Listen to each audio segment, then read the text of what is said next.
মুরব্বিয়ানেরা আমার, ব্রিগেড সমাবেশ আছে আগামী 26 তারিখ। এই নিয়ে অনেক বিভ্রান্ত চলছে। কেউ বলছেন আমি যাব না, কেউ বলছেন আমি আসছি না, কোন নেতা মন্ত্রী বলছে আসবেন না, বিভিন্ন জন বিভিন্ন রকম কথা বলছেন। কে ডাকলো, কে আসতে বললো, কে যেতে বললো, এটা বড় কথা নয়। বড় কথা হলো সারা পশ্চিমবঙ্গের মুসলমান যদি যায় সেখানে, তাহলে দিল্লির বাবুরা বুঝতে পারবে যে মুসলমানরা ঐক্যবদ্ধ হয়েছে, এরা একত্রিত হয়েছে। এরা একত্রিত হলে এদের আন্দোলন জোরদার হবে, দিল্লির মসনদ পর্যন্ত কেঁপে উঠবে ব্রিগেডের ময়দান থেকে ইনশাআল্লাহ। কিন্তু দুর্ভাগ্য, এখানেও যদি আমরা বিভাজন হয়ে যাই মুশকিল। এটা তো কারো বিয়ে বাড়ির ব্যাপার নয় যে দাওয়াত দিয়ে খাতির করে নিয়ে যেতে হবে, সবাইকে যেতে হবে। বুঝতে পারছেন ভাইরা আমার, তরুণ যুবকেরা আমার, আমি ছোট হুজুর পীর কেবলার নাতি, পীরনগরী হুজুর পীর কেবলার পোতা হরিফুল্লাহ হুজুরের সাহেবজাদা মোহেবুল্লাহ হুসাইনি, যেটুকু আল্লাহ ছোটখাটো হলো একটা সম্মান কিছু আল্লাহ দিয়েছেন, তা আমাকে যদি না বলে তো কি হয়েছে, আমি নিজে চলে যাব। যতটুকু আমার কাছে খবর আছে, মুসলিম পার্সোনাল ল বোর্ডের সদস্যরা সবাইকে দাওয়াত দিয়েছে, কিন্তু ওই খাতির করে করে দাওয়াত দিতে হবে। বুঝতে পারছেন, হুজুর হুজুর করে স্যার স্যার করে দাওয়াত দিলে তাহলে হয়তো যাবে। ভাইরা আমার, তরুণ যুবকেরা আমার, ওই ব্রিগেডের সমাবেশ নিয়েও গন্ডগোল চলছে, আপনারা জানেন। হাইকোর্ট হয়েছে, আজকে শুনানি ছিল, আবার কালকেও শুনানি আছে। তবে মুসলিম পার্সোনাল ল বোর্ডের যারা যারা দায়িত্বে আছে তারা বলছে আপনারা ভেঙে পড়বেন না, 26 তারিখে ব্রিগেডের সমাবেশ হবে, আপনারা প্রস্তুত থাকুন, আপনারা ভেঙে পড়বেন না। আগামীকাল হাইকোর্ট থেকে পারমিশন ইনশাআল্লাহ পাওয়া যাবে। মুসলিম পার্সোনাল ল বোর্ডের সদস্যরা বলছে চিন্তা করবেন না। আমার কাছেও তারা মেসেজ পাঠিয়েছে যে মানুষজনকে বলবেন হুজুর যে কোনো চিন্তা নাই, আমরা হাইকোর্ট পর্যন্ত করেছি, আর এই সমস্ত মিটিং মিছিল গুলো এইভাবেই হয়, ভেঙে পড়ার কিছু নাই। মানুষজন যেভাবে তৈরি আছে সেভাবে তৈরি থাকবেন, এবং ব্রিগেডের সমাবেশ থেকে দিল্লি পর্যন্ত আমরা বুঝিয়ে দেব যে আন্দোলন কাকে বলে ইনশাআল্লাহ। আমরা সবাই যেতে রাজি আছি তো নাকি? কারা কারা রাজি আছি হাত তুলে দেখান তো দেখি। মাশাআল্লাহ, নারে তাকবীর, নারে তাকবীর। এটা আমাদের ঈমানি দায়িত্ব। তবে তাকবীরের স্লোগান, কালা কানুনের বিরুদ্ধে স্লোগান গলা ছেড়ে দেবেন, আর একটু ভালো করে গোশত খেয়ে যাবেন, শান্তিপূর্ণ ভাবে যাবেন। কোন আল্লাহর সঙ্গে বান্দার কথা হবে। হে তরুণ যুবকেরা, হযরতে মুসা কালিমুল্লাহ আমার আল্লাহকে বলেছেন, আল্লাহ আপনি আমার সঙ্গে কথা বলেন, আর কি কারো সঙ্গে কথা বলেন? আমার আল্লাহ, আয় আমার আল্লাহ, আয় আমার মাবুদ, আয় আমার স্রষ্টা, আয় আমার রব, আপনি আমার সঙ্গে কথা বলেন, আর কি কারো সঙ্গে কথা বলেন? মুসা কালিমুল্লাহকে আল্লাহ বললেন, হে নবী মুসা, তোমার সঙ্গে যখন আমি কথা বলি 70,000 নূরের পর্দার ভিতর থেকে কথা বলি। তবে শুনে রেখে দাও, আখিরি জামানায় একজন পয়গম্বর আসবেন, জগতের শেষ নবী আসবেন। সেই নবীর সম্মান অনেক, সেই নবীর উম্মতেরও সম্মান অনেক। সেই নবীর উম্মত যখন নামাজে সিজদায় যখন পড়ে যাবে, আমি আল্লাহর সঙ্গে যখন কথা বলবেন, সিজদায় যখন পড়ে থাকবেন, হে নবী মুসা কালিমুল্লাহ, তখন সেই উম্মতের সঙ্গে, সেই নবীর উম্মত, আখিরি জামানার পয়গম্বরের উম্মত, সেই নবীর উম্মতের সঙ্গে আমি আল্লাহর কোনো পর্দা থাকবে না, কোনো পার্থক্য থাকবে না। আমি আল্লাহর সঙ্গে ডাইরেক্ট দেখে দেখে কথা হবে। এই বান্দার সঙ্গে নামাজটা আমার জন্য মেরাজ হয়ে যাবে। আসসালাতু মিরাজুল মুমিনিন, মুমিনদের জন্য মেরাজ হলো নামাজ। সেই নামাজ ছেড়ে দেবেন না। বান্দা নামাজ পড়ো, আঁকড়ে ধরো, ছেড়ো না নামাজ এই জীবনে, করো না কাজা হবে যে সাজা, দোজখ ঠিকানা আখিরাতে, দোজখ ঠিকানা আখিরাতে। বান্দা নামাজ পড়ো, আঁকড়ে ধরো, ছেড়ো না নামাজ এই জীবনে, করো না কাজা হবে যে সাজা,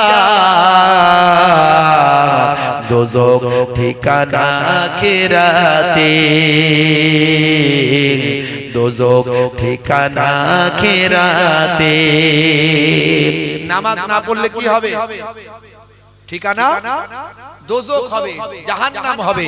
আল্লাহ তাআলা আমাদের জাহান্নামের আযাব থেকে নাজাত দান করুন। বলুন আল্লাহুম্মা আমিন, বলুন আল্লাহুম্মা আমিন। ফজর গেল ঘুমে ঘুমে, জোহর বেলাতে কাজ, আসর গেল তাসার আড্ডায়, মাগরিব হেলা ফেলায়। ফজর গেল ঘুমে ঘুমে, জোহর বেলাতে কাজ, আসর গেল তাসার আড্ডায়, মাগরিব হেলা ফেলায়। নামাজ তোমার সঙ্গের সাথী, নামাজ হলো ঘরের বাতি, নামাজ বিনা এই দুনিয়ায় সবই যে বৃথা। বান্দা নামাজ পড়ো, আঁকড়ে ধরো, ছেড়ো না নামাজ এই জীবনে, করো না কাজা হবে যে সাজা, দোজখ ঠিকানা আখিরাতে, দোজখ ঠিকানা আখিরাতে। আল্লাহ তাআলা হেফাজত করুন। বলো আল্লাহুম্মা আমিন, জোরে হবে না আল্লাহুম্মা আমিন। নারী তাকবীর। ভাইরা আমার, তরুণ যুবকেরা, সেই নামাজ সবচেয়ে বড় ইবাদত। আল্লাহ তাআলা আমাদের প্রত্যেককে নামাজি বানিয়ে দেন। ভাইরা আমার, এই নামাজ সমস্ত নবীদের জামানাতেই ছিল। এই রকম 5 ওয়াক্ত ধারাবাহিক স্টাইলে ছিল না। মুসা নবীর জামানায় 2 ওয়াক্তের নামাজ ছিল, এরকম অন্যান্য নবীদের জামানায় নামাজ ছিল। বাদশা জুলকারনাইন নামাজ তার আমলে ছিল। হে তরুণ যুবকেরা, হে আমার বন্ধুরা, হে আমার মুরব্বিয়ানেরা, শুনে রেখে দিন বাবা। এমন সময় দেখতে পাওয়া যায় বাদশা বললেন, হে আমার সঙ্গী সাথীরা, হে আমার সভাসদেরা, হে আল্লাহর নেক বান্দারা, আমি যে সন্ধানটা পেয়েছি এই সন্ধানটার সম্পর্কে কি আপনাদের জানা আছে? আপনারা কি আবে হায়াত তোমার সম্পর্কে জানেন? এই আবে হায়াতের পানির সম্পর্কে কি জানেন? সেই সময় বুজুর্গ ব্যক্তিদের মধ্যে কেউ কেউ বললেন, হযরতে আদম আলাইহিস সালাতু ওয়াস সালামের বর্ণনা থেকে পাওয়া যায় আবে হায়াতের কথা। আবে হায়াতের পানি মধুর চেয়ে মিষ্টি, দুধের চেয়ে সাদা। যদি কেউ একবার পান করে তার জীবনে জিন্দেগিতে আর কখনো মৃত্যু আসবে না। এই আবে হায়াতের পানি সম্পর্কে জানা যায় ভাই আমার, দোস্ত আমার, এটা হলো কোকেসাস পর্বতের নিচে গভীর অন্ধকার, ভাই আমার জঙ্গলের ভিতরে একটা কূপ আছে। এই কূপটা গভীর অন্ধকারের ভিতরে আছে। এই রকম বর্ণনা হযরতে আদম আলাইহিস সালাতু ওয়াস সালামের মধ্যে থেকে, তার বর্ণনা থেকে পাওয়া যায়, তার বক্তব্য থেকে পাওয়া যায়।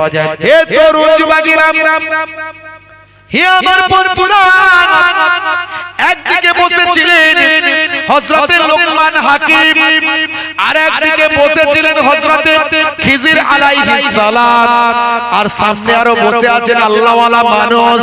ভাই আমার, সেনাপতি থেকে শুরু করে বড় বড় রাজ দরবারের বড় বড় ব্যক্তিত্বরা বাদশা জুলকারনাইন বললেন, আমি তাম পৃথিবীর বাদশা, আমি সেই আবে হায়াতের কুয়াকে খোঁজ করতে চাই, আর আবে হায়াতের কুয়ার পানি পান করে জীবন লাভ করতে চাই, সারা জীবন বাঁচতে চাই কিয়ামত পর্যন্ত, আমার আল্লাহ ইবাদতে কাটাতে চাই। জোরে হবে না? আর জোরে হবে না? কি গো, সারা জীবন কেউ বাঁচবে বলেন তো? বাঁচবে? বন্ধুরা, আমরা তরুণ যুবকেরা 12 বছরের জন্য রাজ দরবারের ভাই, 12 বছরের জন্য দেশ চালানোর দায়িত্ব নির্দিষ্ট ব্যক্তির হাতে অর্পণ করলেন। একদিকে নিলেন লোকমান হাকিমকে, আর একদিকে নিলেন হযরতে খিজির আলাইহিস সালামকে। হযরতে খিজির আলাইহিস সালামকে দায়িত্ব দিলেন, ও আল্লাহর নেক বান্দা, ও হযরতে খিজির আলাইহিস সালাম, আপনি হলেন প্রধান উপদেষ্টা, আপনি হলেন সবচেয়ে গুরুত্বপূর্ণ দায়িত্বে, আপনাকে সামনে যেতে হবে, আপনাকে এই রাস্তাটা পরিচালনা করতে হবে, এই বিরাট যে মিশন, এই মিশনটা সাকসেসফুল করতে হবে, আপনি দায়িত্বটা বেশি পালন করবেন। শুনেন, আবে হায়াতের কুয়া খোঁজ করতে গেলে গভীর অন্ধকার জঙ্গলের ভিতরে, যেখানে ঘুটঘুটে অন্ধকার পাওয়া যাবে, যেখানে সূর্যের আলো পৌঁছায় না, এমন অন্ধকারের ভিতরেই তো আমার আল্লাহ সেই কূপটা, কুয়াটা রেখেছেন, আবে হায়াতের কুয়া। সেখানে যেতে গেলে আলো লাগবে, লাইট লাগবে। রাজকোষ থেকে দুটো মূল্যবান মানিক পাথর আপনি বের করে নিন, মূল্যবান মানিক পাথর বের করে নিন, যে পাথরের আলোয় অন্ধকারের ভিতরে আলোকিত হয়ে যাবে। সেই পাথরটা একটা আমার কাছে রাখি, আর একটা হে হযরতে খিজির আলাইহিস সালাম আপনার কাছে রেখে দিন। দুটো পাথর দুজনের কাছে নিলেন, অন্ধকারে আলোকিত করা পাথর রাজ কোষ থেকে নিয়ে চলতে লাগলেন। বাবা, বহু সৈন্য সামন্ত নিয়ে, সঙ্গী সাথী নিয়ে একেবারে পূর্ব দিকে হাঁটতে শুরু করলেন। তৎকালীন যুগে হে তরুণ যুবকেরা, চলতে চলতে চলতে চলতে পৃথিবীর এক প্রান্ত থেকে অন্য প্রান্তের দিকে যেতে যেতে বহু অলৌকিক জিনিসপত্র দেখতে লাগলেন, অলৌকিক জিনিস তার চোখে আসলো। বন্ধুরা আমার, তরুণ যুবকেরা আমার, যেতে যেতে একটা নদী পড়ল বিশাল। সেই নদীর ধারে গিয়ে দেখে এক মানুষ জাতীয় এক ধরনের প্রাণী, এক ধরনের জীব নদীর ধারে বসে আছে। এমন সময় হযরতে বাবা জুলকারনাইন বললেন, দেখুন দেখুন, এই প্রাণীগুলো কেমন প্রাণী, যেন মনে হচ্ছে মানুষ, কিন্তু পায়ের দিকটা, লেজের দিকটা দেখে মনে হচ্ছে মাছ। এরা মানুষগুলো কেমন মানুষ, এই মানুষগুলো কি আমরা এর আগে কখনো দেখেছি? সঙ্গী সাথীরা বললেন, ও আল্লাহর মাহবুব বান্দা, ও বাদশা জাপানা, এমন মানুষ জীবনে জিন্দেগিতে আমরা কখনো দেখি না। বাদশা জুলকারনাইন বললেন, জান জান জান, দুজনকে এইরকম মানুষকে আমার সামনে ধরে আনো, দেখি তারা অরিজিনাল মানুষ না অন্য কিছু। দুইজন এরকম নিরীহ প্রাণী, যারা হাঁটে না, চলে না, ছুটে পালায় না, তাদের দুজনকে ধরে নিয়ে আসা হলো। নিয়ে আসার পরে পরীক্ষা নিরীক্ষা করে দেখা গেল এরা মাছেরই একটা প্রজাতি, কিন্তু মানুষের মতো উপর দিকের চেহারা আর পায়ের দিকের চেহারাটা মাছের মতো তাদের লেজ। হে তরুণ যুবকেরা, জুলকারনাইন সেই সময় বললেন, বাদশা বললেন, জান জান, এদেরকে আবার নদীতে ছেড়ে দেয়। অনেক ধরনের প্রাণী দেখতে পেলেন, অনেক ধরনের জীব দেখতে পেলেন। বন্ধুরা আমার, তরুণ যুবকেরা আমার, হে দুনিয়ার মানুষ শুনুন, হে মানুষেরা শুনে রেখে দেন, কতদিন বাঁচবে? আল্লাহর পথে ফিরে আসুন। এই পৃথিবীতে আল্লাহ কত নিয়ামত দিয়েছেন, কত জীব দিয়েছেন, পৃথিবীতে কত ছোট বড় প্রাণী দিয়েছেন, আমার আল্লাহ পৃথিবীকে সুন্দর করে সাজিয়ে দিয়েছেন। পৃথিবীতে কি সুন্দর নদী দিয়েছেন, ঝর্ণা দিয়েছেন, পৃথিবীতে কি সুন্দর বাতাস দিয়েছেন। বাবা হে তরুণ যুবকেরা, আমার আল্লাহর নিয়ামত দেখলে আপনি অবাক হয়ে যাবেন। কি সুন্দর মৃদু বাতাস বয়, কি সুন্দর ঝোড়ো বাতাস বয়, আমার আল্লাহর কুদরত কি সুন্দর ঝর্ণা বয়ে যায়, আমার আল্লাহর কুদরত কি সুন্দর পাহাড়, কি সুন্দর ঝর্ণা, কি সুন্দর নদী বয়ে যায়, কি সুন্দর মনোরম দৃশ্য, চারিদিকটা সুন্দর। আমার আল্লাহর দুনিয়া যদি এত সুন্দর হয়, আমার আল্লাহর জান্নাত তাহলে কত সুন্দর। দুনিয়া সুন্দর, মানুষ সুন্দর, আসমান সুন্দর, জমিন সুন্দর, সুন্দরে সুন্দরে পাল্লা, জানি না কত সুন্দর তুমি আল্লাহ, জানি না কত সুন্দর তুমি আল্লাহ, জানি না কত সুন্দর তুমি আল্লাহ, জানি না কত সুন্দর তুমি আল্লাহ। ঝর্ণা ছুটে চলে এঁকে বেঁকে, পৃথিবীর পথে কত ছবি এঁকে, ঝর্ণা ছুটে চলে এঁকে বেঁকে, পৃথিবীর পথে কত ছবি এঁকে, সাগরের গর্জনে নদীর কলতানে, সাগরের গর্জনে নদীর কলতানে, ঢেউয়ে ঢেউয়ে দেয় পাল্লা, জানি না কত সুন্দর তুমি আল্লাহ, জানি না কত সুন্দর তুমি আল্লাহ, জানি না কত সুন্দর তুমি আল্লাহ, জানি না কত সুন্দর তুমি আল্লাহ। জোরে হবে না? আরেকটু জোরে হবে না? আরেকটু জোরে হবে না? বাগানে ফুটে ফুল রাশি রাশি, রাতেরই তারা ভরা চাঁদের হাসি, বাগানে ফুটে ফুল রাশি রাশি, রাতেরই তারা ভরা চাঁদের হাসি, গুনগুন গানে ঢেকে মৌমাছি মধু চাকে, গুনগুন গানে ঢেকে মৌমাছি মধু চাকে, ফুলে ফুলে করে হাল্লা, জানি না কত সুন্দর তুমি আল্লাহ, জানি না কত সুন্দর তুমি আল্লাহ, জানি না কত সুন্দর তুমি আল্লাহ, জানি না কত সুন্দর তুমি আল্লাহ। দুনিয়া সুন্দর, মানুষ সুন্দর, আসমান সুন্দর, জমিন সুন্দর, সুন্দরে সুন্দরে পাল্লা, জানি না কত সুন্দর তুমি আল্লাহ, জানি না কত সুন্দর তুমি আল্লাহ, জানি না কত সুন্দর তুমি আল্লাহ, জানি না কত সুন্দর তুমি আল্লাহ। জোরে হবে না? জোরে হবে না? আল্লাহর দুনিয়া যদি এত সুন্দর হয়, আল্লাহর জান্নাত কত সুন্দর। একবার ভাবুন, চিন্তা করুন।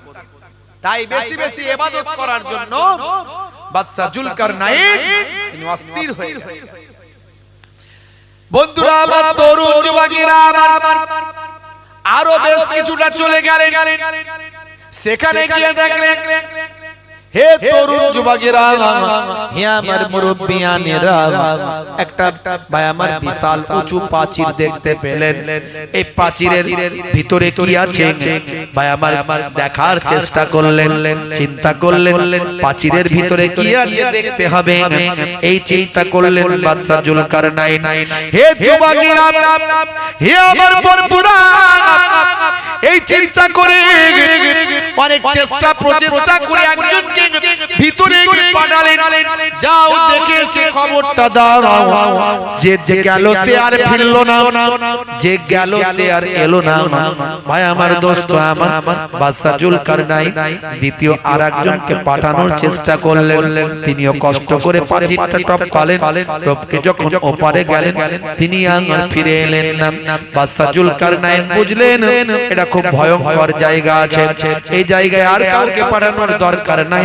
যখন যখন তারা উপাসে আছে থাকুক ওই জায়গা থেকে বাধা দেওয়ার দরকার নাই সেখানে আর কাউকে না পাঠিয়ে সেখান থেকে বাদশা জুলকারনাইন সঙ্গী সাথীদের নিয়ে আরো পূর্ব দিকে হাঁটতে লাগলেন হে তরুণ যুবকেরা পূর্ব দিকে যাওয়ার পরে এক শ্রেণীর মানুষের সঙ্গে দেখা হলো তারা ভয়ে ভীত অবস্থায় রইল তারা বাদশা জুলকারনাইনের কাছে এসে আত্মসমর্পণ করে বলল হুজুর আমাদেরকে বাঁচান আমরা বড় বিপদের মধ্যে আছি কি হয়েছে তোমাদের বলে ওই যে পাহাড় দেখছেন ওই পাহাড়ের মাঝখানটা রাস্তা চারিদিকটা পাহাড় ওই পাহাড়ের মাঝখানটা গিরিপথ ওই গিরিপথ দিয়ে একদল দস্যু যখন তখন ওই পাহাড় থেকে চলে আসে এসে আমাদের মাল সম্পদ সব ধ্বংস করে দেয় তারা ভীষণ ভয়ঙ্কর তাদের শক্তি সাহস বিরাট আমরা দুর্বল আমাদের সবকিছু ধ্বংস করে আমাদের ফল পাকড় আসবাবপত্র পশু পাখি গাছপালা আমাদের যাবতীয় ফসল আদি সব ধ্বংস করে দেয় এমনকি আমাদের মধ্যে থেকে বহু মানুষকে হত্যা করে হে তরুণ যুবকেরা হযরতে বাদশা জুলকারনাইন চিন্তা করলেন এরা কারা পরে জানতে পারলেন এরাই হলো ইয়াজুজ মাজুজ এরাই হলো ইয়াজুজ মাজুজ হে তরুণ যুবকেরা যাদের কথা আমার আল্লাহ কোরআন মাজিদের ভিতরে বলেছেন সেই সময় বাদশা জুলকারনাইনকে তারা বলল হুজুর আপনি যদি আমাদের অর্থ চান অর্থ দেব আমাদের সম্পদ চান সম্পদ দেব আমাদের সাহায্য করুন না হলে আমরা সব মারা যাব এই ইয়াজুজ মাজুজের অত্যাচারে আমরা ধ্বংস হয়ে যাব সেই সময় বাদশা জুলকারনাইন বললেন আল্লাহ আমাকে যা সম্পদ দিয়েছেন সেই সম্পদের কোনো অভাব নাই আমার সম্পদ লাগবে না যেটা লাগবে সেটা হলো তোমাদের সাহায্য তোমাদের লেবারি তোমাদের পরিশ্রম তোমরা পরিশ্রমটা আমাকে দাও আমার সঙ্গে সাথীদের লাগিয়ে এই যে গিরিপথটা আছে এই গিরিপথটা আমি একটা প্রাচীর বানিয়ে দেব লোহা দিয়ে তামা দিয়ে যত রকম ধাতু আছে সেই ধাতু তিনি আনালেন আনিয়ে সেগুলোকে তাপ দিয়ে আগুন জ্বালিয়ে সেগুলোকে গলিয়ে ফেললেন গলিয়ে ফেলে সেই বিশাল পাহাড়ের মাঝখানে গিরিপথকে তিনি ঢালাই করে লোহা বিভিন্ন ধাতু দিয়ে আল্লাহর কুদরতি সাহায্য নিয়ে সেখানটা ঘিরে একেবারে ঢালাই করে দিলেন এই দিক থেকে ঘিরে দিলেন যাতে করে আর ইয়াজুজ মাজুজ আর বেরোতে না পারে তারপর থেকে ইয়াজুজ মাজুজ আর কখনো বাইরে বেরোতে পারে না ভাইরা আমার কিয়ামতের আগে তারা এক সময় বাইরে বেরিয়ে আসবে এই ইতিহাস আপনারা জানেন আর তাদেরকে যিনি বন্দী করেছিলেন তিনি হলেন এই বাদশা জুলকারনাইন হে তরুণ যুবকেরা হে আমার বন্ধুরা শুনে রেখে দিন বাবা জেনে রেখে দেন হে মুসলমান এই কথাগুলো সব কোরআন মাজিদের কথা আমার আল্লাহ জুলকারনাইনের বয়ান কোরআন মাজিদে করেছেন আমার আল্লাহ ইয়াজুজ মাজুজের বয়ান এই কোরআন মাজিদের ভিতরে করেছেন এগুলো সব কিয়ামতের আলামত বাবা কিয়ামতের আলামত এই ইয়াজুজ মাজুজ বের হবে ভাইরা আমার ভাই আমার আপনার কি বলবো দাজ্জাল বের হবে হে তরুণ যুবকেরা হে আমার বন্ধুরা সারা পৃথিবীতে একটা মালহামা তৈরি হবে ঘরে ঘরে গান বাজনা ঢুকে যাবে মহিলারা সমাজে নেতৃত্ব দেবে আর পুরুষের সংখ্যা কমে যাবে নারীর সংখ্যা বেড়ে যাবে হে তরুণ যুবকেরা হে আমার বন্ধুরা নারীরা অশ্লীল পোশাক পরিধান করবে সমাজে ফিতনা ফাসাদ চারিদিকে চালু হয়ে যাবে এই রকম সারা পৃথিবীতে একটা মালহামা যুদ্ধ শুরু হয়ে যাবে এই মালহামাতে 1/3 মানুষ মারা যাবে আধুনিকতা হারিয়ে যাবে হে যুবকেরা এর পরে দেখা যাবে ইমাম মাহদী আলাইহিস সালাম পৃথিবীর জমিনে আগমন করবে এগুলো সব কিয়ামতের আলামত এর আলোচনা অনেক আছে বেশি কথা বলবো না আমি ইবাদত নিয়ে কথা বলছি আপনাকে আমাকে ইবাদত করতে হবে নামাজ ছেড়ে দিয়ে রোজা ছেড়ে দিয়ে রাসূলের সুন্নাত তরিকা ছেড়ে দিয়ে আমরা কখনো জান্নাত পেতে পারবো না কিছু কিছু ব্যক্তি বলে না, হুজুর আমি নামাজ না পড়তে পারি, আমার ঈমান কিন্তু পাক্কা। বলে কি বলে না? বলে নামাজ না পড়তে পারি, ঈমান কিন্তু পাক্কা। এই সব কথা আর বললে হবে না। এখন কেউ বোকা নাই, সবাই চালাক। এসব কথা বলে লোককে ঠকিয়ে লাভ আছে?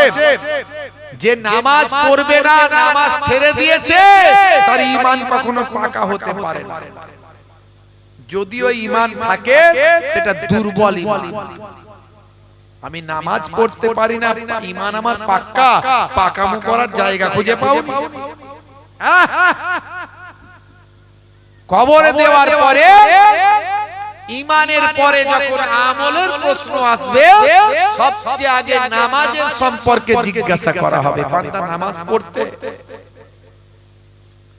বন্ধুরা আমার, এখন আর কেউ বোকা না, সবাই চালাক। এই মোবাইলের যুগ, ইন্টারনেটের যুগ। একটা মহিলা ভিখারি ভিক্ষা করতে করতে, গ্রামে ভিক্ষা করতে করতে, মহিলা ভিখারি একজন ভিক্ষা করতে করতে একজন বুড়ি মায়ের কাছে গেছে, গিয়ে বলছে, বুড়ি মা, তোমাকে ভিক্ষা কিছু দিতে হবে না, তুমি খেতে দাও। শুনছেন কথা? বলছে, বুড়ি মা, তোমাকে ভিক্ষা দিতে হবে না, কিছু খেতে দাও। বুড়ি মা বলছে, মা, ভাত রান্না হচ্ছে, হতে একটু দেরি আছে, আমি রেডি করছি, তুমি একটু ঘুরে ঘাড়ে এসো, এসে খাবে।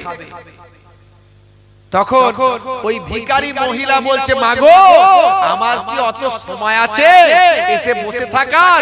কত ব্যস্ত বুঝতে পারছো না?